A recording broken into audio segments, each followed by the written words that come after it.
kami semester 3 dengan mata kuliah keterampilan berbahasa yang diampu oleh Ibu Mega Riawati MPD. Kami di sini akan menampilkan sebuah podcast. Selamat menyaksikan.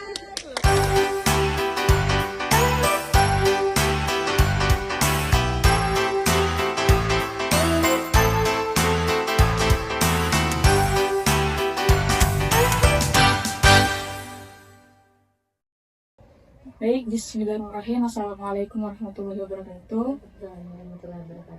Mohon maaf Ibu, yang kami memperkenalkan diri kami. Oh iya, Saya Adinda Hobi Saputri bersama dua teman saya. saya Nurul Olga Sapitri. Saya Sani. Kami merupakan mahasiswa dari Institut Agama Islam Hifdzul Ulum Tanjung Pinang. Di sini kami merupakan mahasiswa dari Prodi PGMI, Pendidikan Guru Madrasah Ibtidaiyah, yang sedang di semester 3 untuk saat ini. Di sini kami meminta waktu kepada Ibu untuk memenuhi tugas kami dari Ibu Mega Riawati, yaitu tentang wawancara. Jadi kami sebelum masuk ke pertanyaan selanjutnya mau minta Ibu untuk memperkenalkan diri. Oke, baik. Terima kasih Mbak Dinda ya. Dinda, Aulia, dan Sherly. Dan Assalamualaikum warahmatullahi wabarakatuh. Perkenalkan, saya Tasliati, boleh dipanggil Tasli. Saya merupakan media bahasa ahli muda di Kantor Bahasa Provinsi Kepulauan Riau, Badan Pengembangan dan Pembinaan Bahasa, Kementerian Pendidikan Dasar dan Menengah. Itu saja kali ya Mbak. Lanjut ke pertanyaan pertama Ibu ya. Iya, siap. Sejak kapan Ibu bergabung dalam tim tersebut?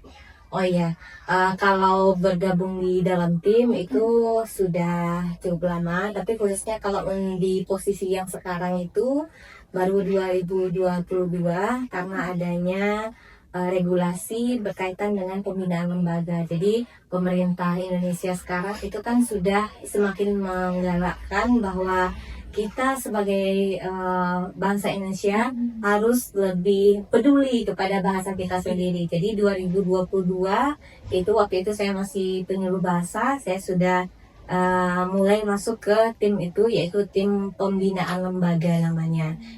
2023 saya berganti profesi, berganti jabatan sebagai widya bahasa, tapi kalau untuk tupoksinya atau tugas dan fungsinya masih tetap sama, yaitu ada tentang pembinaan lembaga di dalamnya, begitu Mbak. Iya, 2022 sudah mulai, karena waktu itu kan ada periode yang pertama pembinaan lembaganya, yaitu 2022 sampai 2024. Kemudian yang periode ini kan 2025 sampai 2029. Jadi masih terus berjalan begitu, Mbak. Iya. Baik Bu, kita lanjut ke pertanyaan selanjutnya. Iya. Apa saja tugas Ibu dalam kegiatan lembaga Ibu? Oh ya, pembinaan lembaga ya tepatnya Mbak.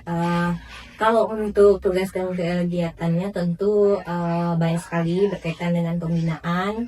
Untuk lingkupnya tentu kami melakukan pembinaan bahasa itu bersama tim. Ada dua hal yang kami bina. Yang pertama berkaitan dengan penggunaan bahasa di ruang publik, artinya ada tulisan-tulisan yang ada di lembaga itu, kemudian kami benahi secara bahasa, dipantau, kemudian kami analisis dan kami sampaikan rekomendasi kalau misalnya di situ masih ada yang keliru.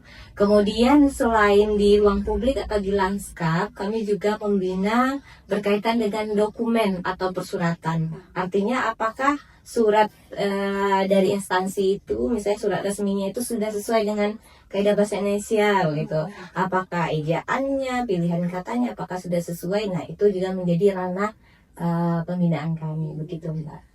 Ya. Baik Bu, lanjut pertanyaan dari Iya. saya, yaitu dalam pelaksanaan kegiatan pembinaan lembaga biasanya dilakukan dalam bentuk apa saja Bu? Oh ya, kalau untuk bentuknya tentu berupa ada tahapan-tahapan. Jadi yang pertama ini kami melakukan audiensi, artinya kami mendatangi lembaga itu. Misalnya kalau di lembaga pemerintah itu sekretariat daerah, misalnya sekretaris daerahnya kami datangi, kami lakukan audiensi. Setelah ada audiensi, kami sepakat untuk melakukan sosialisasi. Artinya program ini kan harus sebarluaskan, harus diketahui dan dipahami bersama. Kemudian ada di sana penandatanganan komitmen bersama. Jadi artinya pembinaan itu disepakati oleh dua pihak, kami yang membina dan lembaga-lembaga binaan. Jadi ada di sana penandatanganan komitmen bersama. Nah, setelah itu dilakukanlah pemantauan objek bahasa. Kami tim turun ke lapangan ke lembaga-lembaga tersebut untuk memantau bagaimana penggunaan bahasanya begitu. Kemudian dari pantauan itu kami menganalisis. Jadi hasil analisisnya itu kami sampaikan lagi rekomendasi ke lembaga. Misalnya ada yang belum sesuai, misalnya baru menggunakan bahasa asing saja atau secara kaidah masih keliru begitu ya. Jadi rekomendasi itu kami sampaikan. Kemudian tahapan selanjutnya kami dampingi bagaimana misalnya yang keliru itu tadi itu harus dilakukan perbaikan. Jadi untuk perbaikannya itu mereka terus berkoordinasi dengan kami bagaimana cara mendampinginya begitu ya, bagaimana cara melakukan perbaikan begitu.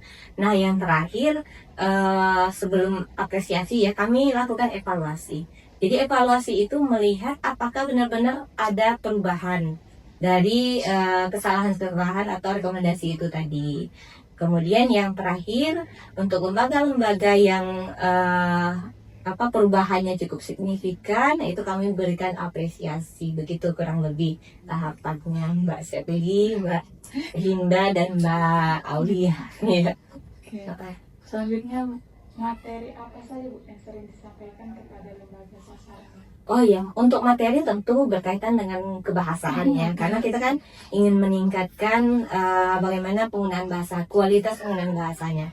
Materi-materi itu berkaitan tentunya dengan ejaan, pilihan kata, kemudian kalimat, paragraf, begitu ya. Bagaimana memilih kata yang baku, misalnya itu kan kami sosialisasikan. Misalnya kalau kata-kata yang baku itu kita lihatnya di mana, di KBBI biasanya ya, begitu.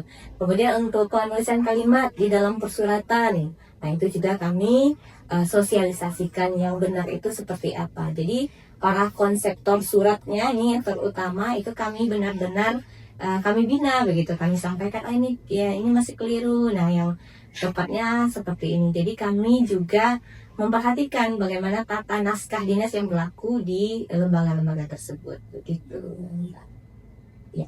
Oke Bu, selanjutnya metode apa yang Ibu yang digunakan agar materi pembinaan mudah dipahami dan diterapkan oleh lembaga? Oh iya, kalau seperti itu tentunya dengan pelibatan langsung para perwakilan lembaga. Misalnya dalam membuat surat itu kami sarankan mereka untuk melakukan praktik langsung. Misalnya kalau konseptor surat itu kan sudah biasa membuat surat, jadi kami minta coba buat surat yang sesuai dengan kebiasaan ibu di lembaga. Jadi kami berikan rekomendasi berdasarkan surat itu. Biasanya mereka masih banyak melakukan kesalahan. Contohnya di tujuan surat itu masih ada kata kepada, padahal kan seharusnya tinggal YTH titik seperti itu. Kemudian di code-nya misalnya masih keliru dalam penulisan alamat.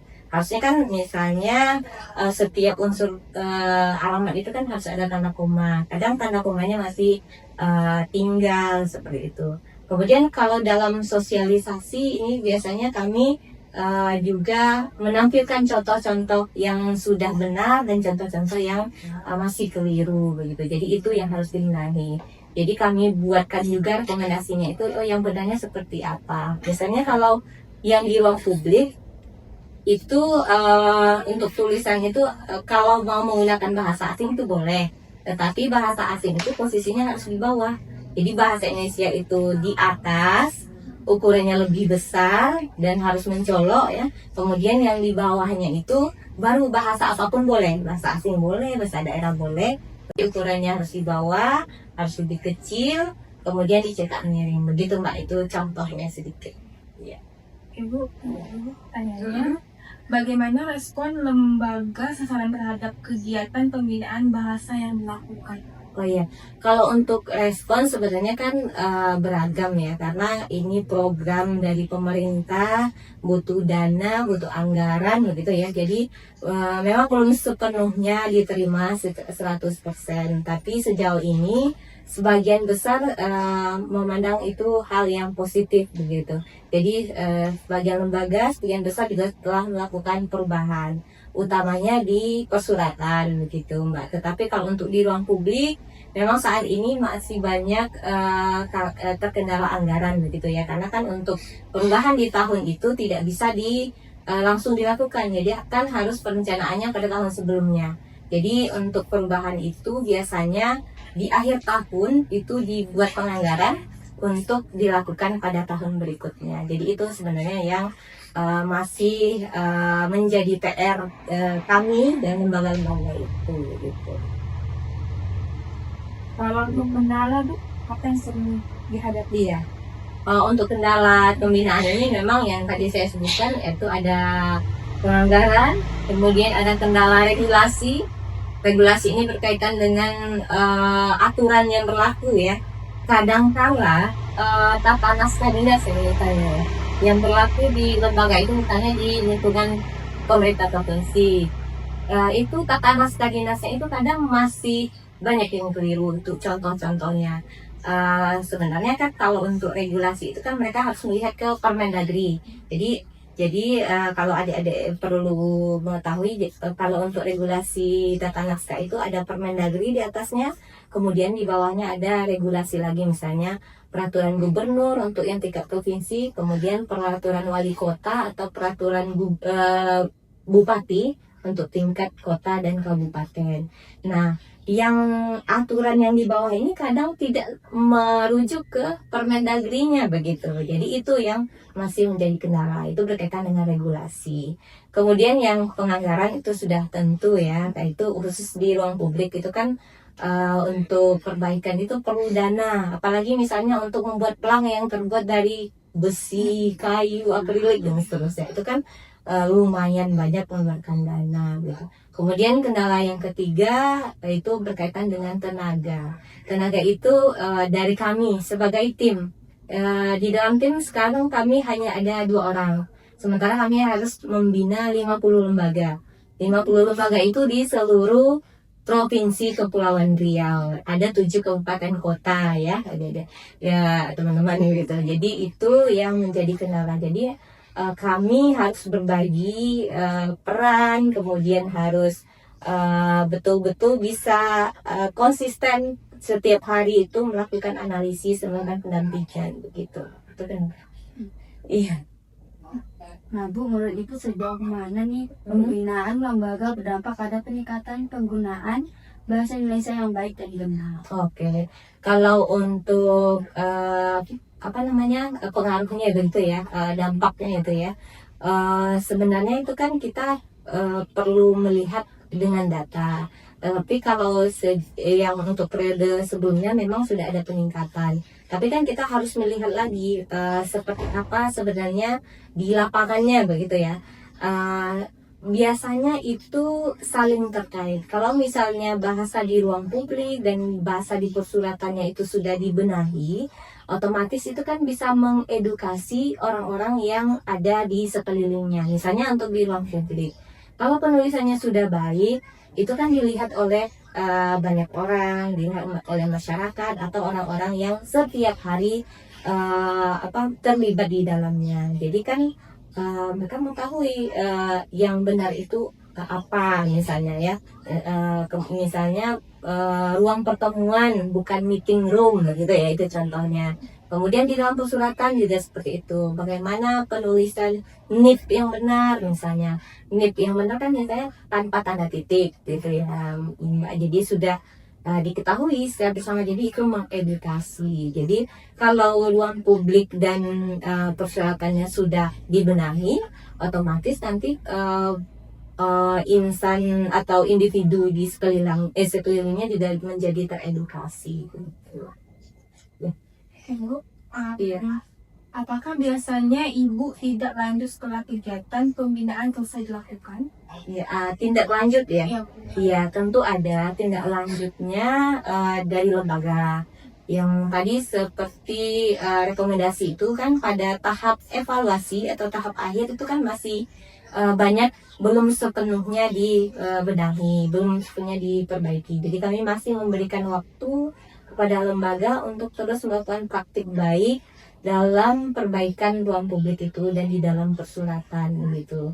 Kemudian yang terakhir itu tentunya berkaitan dengan regulasi. Nah, kalau di ruang publik yang di persuratannya itu sudah dibenarkan, tentu harus ada regulasi yang memayungi itu semua. Jadi kan harus ada peraturan apapun itu bentuknya, misalnya di tingkat provinsi atau tingkat kota atau tingkat kabupaten yang memayungi itu supaya ini tidak hanya berhenti sampai di situ begitu ya Mbak. Jadi seterusnya untuk lembaga lain yang belum dibina juga harus mengikuti apa yang tepat, apa yang baik secara bahasa begitu Mbak. Ya. Menurut Ibu, seberapa penting peran media bahasa ini dalam lembaga? Iya, sebenarnya kalau untuk pembinaan lembaga ya, siapapun itu, misalnya ketika saya masih menjadi penyuluh bahasa atau sekarang sudah menjadi widya bahasa, selama itu terlibat di dalam tim itu sama-sama penting gitu. Ya, apalagi seorang widya bahasa itu kalau dalam uraian tugasnya itu harus melakukan pembinaan, kemudian pengembangan dan pelindungan bahasa dan sastra Indonesia dan daerah. Jadi itu Mbak. Jadi sangat penting karena ini mendukung tugas dan fungsinya sebagai seorang widya bahasa. Kemudian juga bisa mencapai tujuan dari ditetapkannya peta jabatan ini gitu. Itu. Ya. Apa harapan Ibu terhadap peningkatan kesadaran berbahasa di lembaga-lembaga ke depan? Ya, harapannya memang ini tidak hanya berhenti sampai di sini, tidak hanya berhenti ketika dilakukan pembinaan. Nanti setelah kami beralih ke lembaga yang lain, harapannya lembaga yang sudah dilepas binaannya itu tetap terus melakukan praktik baik dalam berbahasa, baik di ruang publik maupun di dalam persulatan. Itu sih Mbak, keberlangsungannya itu yang kami harapkan dari kegiatan ini. Baik Bu, pertanyaan terakhir dari kami. Iya. Saran apa yang dapat Ibu berikan kepada kami sebagai mahasiswa terkait pentingnya bahasa dalam dunia kerja dan Tunggu Sar, stop dulu. Enggak terakhir. Baik Bu, Ya. saran apa yang dapat Ibu berikan kepada kami sebagai mahasiswa terkait pentingnya bahasa dalam dunia kerja dan kelembagaan? Iya. Saran saya kepada para mahasiswa berkaitan dengan kebahasaan itu tentunya harus membiasakan diri menggunakan bahasa Indonesia yang baik dan benar, utamanya dalam ragam resmi, misalnya dalam persuratan, dokumen laporan, nanti untuk skripsi begitu ya. Jadi kan kalau kita terbiasa nanti dalam melakukan hal membuat laporan, membuat komunikasi dalam beberapa pertemuan atau misalnya dalam hal dokumen-dokumen yang sifatnya tertulis itu akan mudah begitu. Jadi bahasa ini tetap sangat penting begitu. Apapun jurusan teman-teman, dimanapun teman-teman kuliah, bahasa Indonesia itu sangat penting begitu. Itu sih saran dari saya. Apakah mungkin ada dari lembaga Ibu bersosialisasi atau lakukan seminar ke kampus kami? Oh iya, itu mungkin saja kalau kita Iya. berbicara mungkin ya. Karena kami memang setiap tahun memang ada melakukan kalau semacam seminar itu ada bentuk seperti seminar, tapi ada juga pertemuan ilmiah yang lain. Misalnya seperti pelatihan, kemudian seperti gelar wicara. Nah ini kadang kan berubah juga setiap tahun. Kadang pesertanya mahasiswa, kadang para guru, kadang masyarakat luas begitu ya.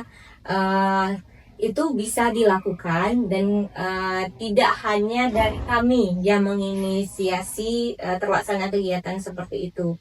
Kerjasama dengan pihak kampus misalnya itu juga kami lakukan begitu. Kalau untuk yang Miftahul Ulum sepertinya baru tahun ini mulai dijajaki ya.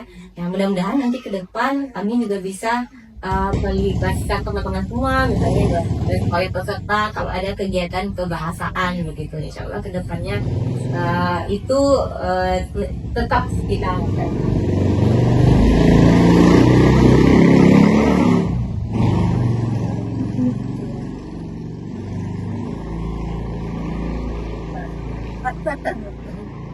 Tanya aja di mana Bu kantor bahasa Ibu gitu.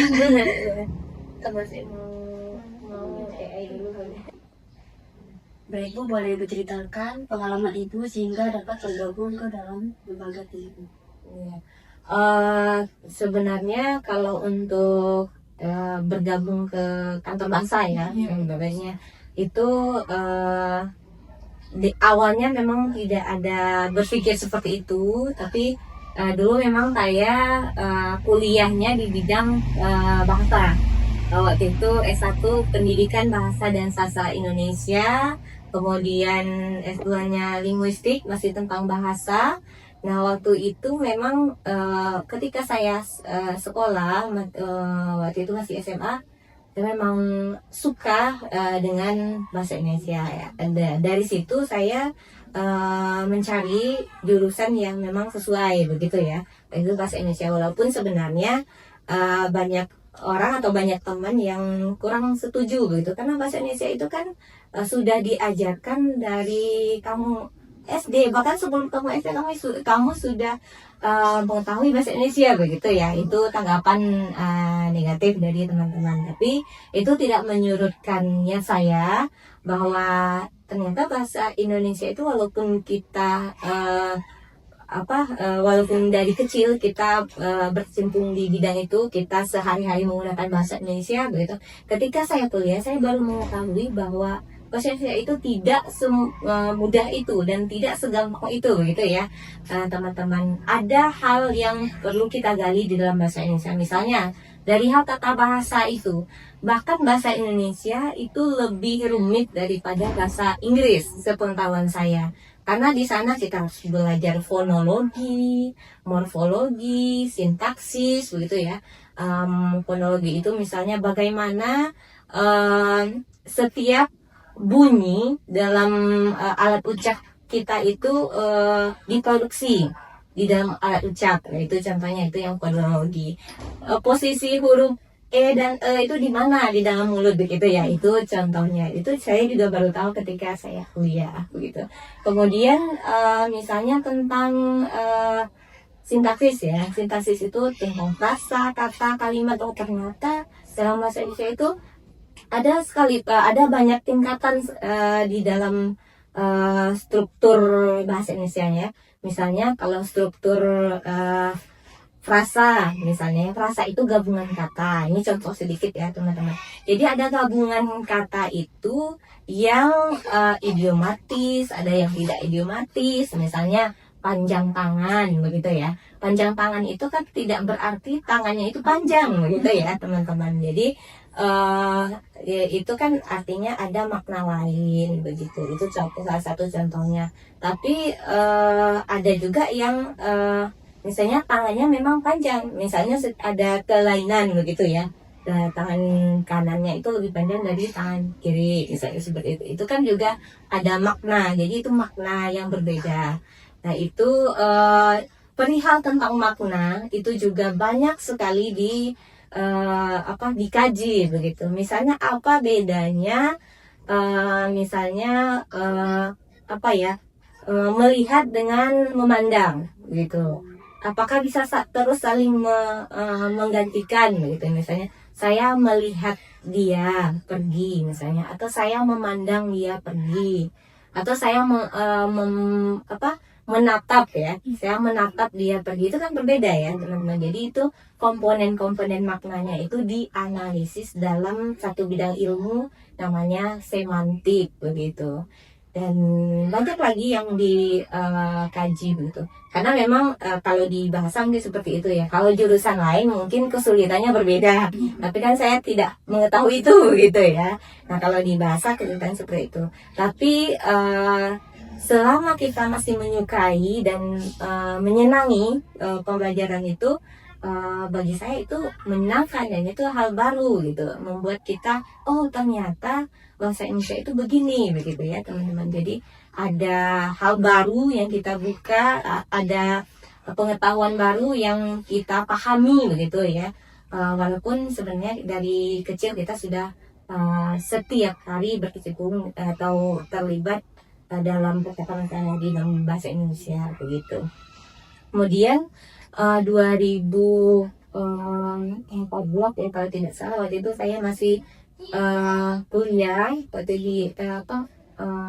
itu masih menyelesaikan S2 saya. Waktu itu ada penerimaan pegawai di kantor bahasa. Sebenarnya saya waktu itu tidak tahu kantor bahasa itu apa begitu ya, tapi mencoba mencari sedikit di Google, kurang lebih melakukan pembinaan, pengembangan dan pelindungan bahasa.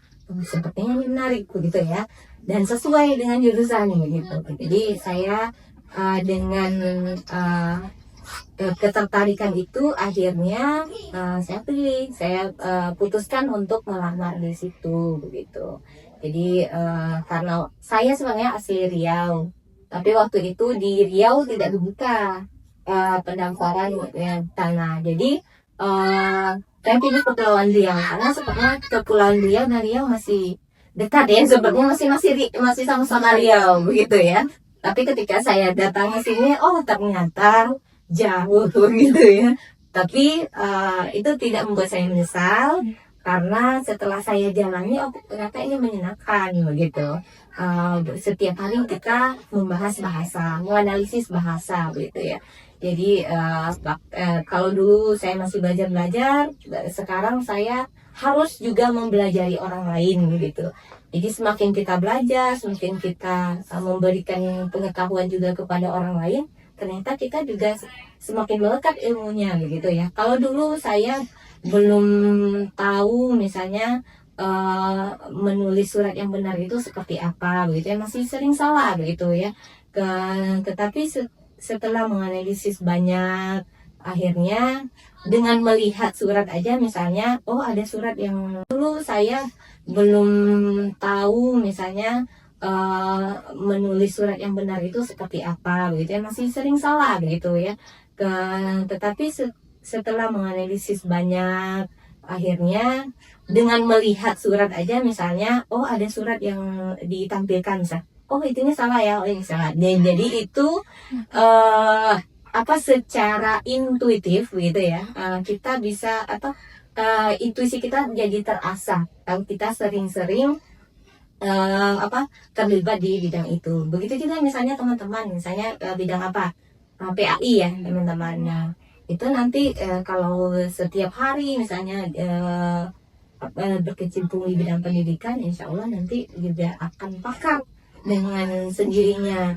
Semakin hari semakin akan meningkat begitu bahasanya. Jadi kalau untuk di kantor bahasa itu teman-teman, kita mengikuti irama kerjanya. Kalau dulu kami masih menangani banyak hal di bidang bahasa, misalnya ada pemetaan bahasa, misalnya kami turun ke Natuna di beberapa titik, misalnya kami melakukan penelitian apakah bahasa yang dituturkan oleh orang Natuna ini sama dengan yang dituturkan di Anambas, misalnya seperti itu ya. Jadi kami masih ada terlibat di situ. Kemudian saya juga pernah di bidang literasi, meningkatkan literasi komunitas di wilayah 3T misalnya seperti itu ya.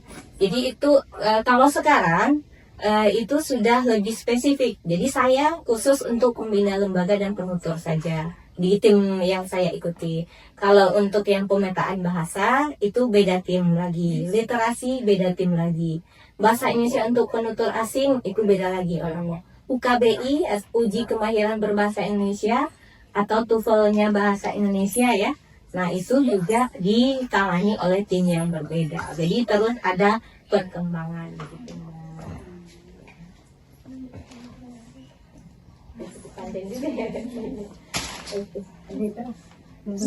Oh berani, kayaknya udah 30 deh. Aduh. 29. Nggak punya ikutan lagi. Terakhir Bu, Ibu bisa nggak berikan untuk kami motivasi? Oke. Iya, motivasi untuk teman-teman ya dalam hal berbahasa ya mungkin. Iya, seperti tadi mungkin saya sampaikan, teman-teman juga harus intinya mengasah kesadaran kembali, karena kita sebagai bangsa Indonesia, apalagi generasi muda, tentu dituntut memiliki kesadaran yang lebih untuk mencintai dan bangga terhadap bahasa Indonesia. Dimulai dari diri kita sendiri. Seperti tadi saya sebutkan, untuk ragam-ragam yang resmi, teman-teman bisa menggunakan bahasa yang baku. Kemudian penataan bahasanya juga lebih terstruktur begitu.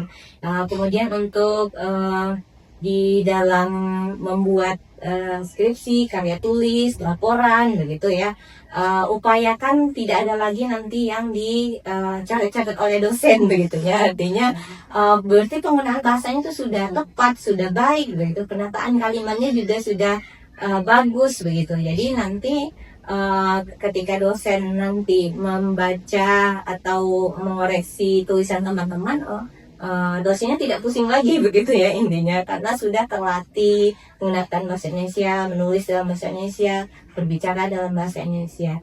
Jadi intinya teman-teman, bahasa Indonesia itu penting teman-teman kuasai, bukan hanya sebagai untuk tujuan memperlancar komunikasi teman-teman, tapi juga bisa menjadi sebagai bukti teman-teman mencintai bahasa Indonesia, jati diri teman-teman sebagai bangsa Indonesia begitu. Itu sih dari saya begitu. Oke Bu, sekian pertanyaan dari kami. Siap. Terima kasih atas waktu yang telah Ibu berikan kepada kami. Iya, Maaf sama-sama. udah mengganggu waktu Ibu. Tidak apa-apa. Iya. Nanti kalau ada yang mau ditanyakan lagi, boleh kita berdiskusi lebih lanjut ya. Kami akhiri. Wassalamualaikum warahmatullahi wabarakatuh. Waalaikumsalam warahmatullahi wabarakatuh.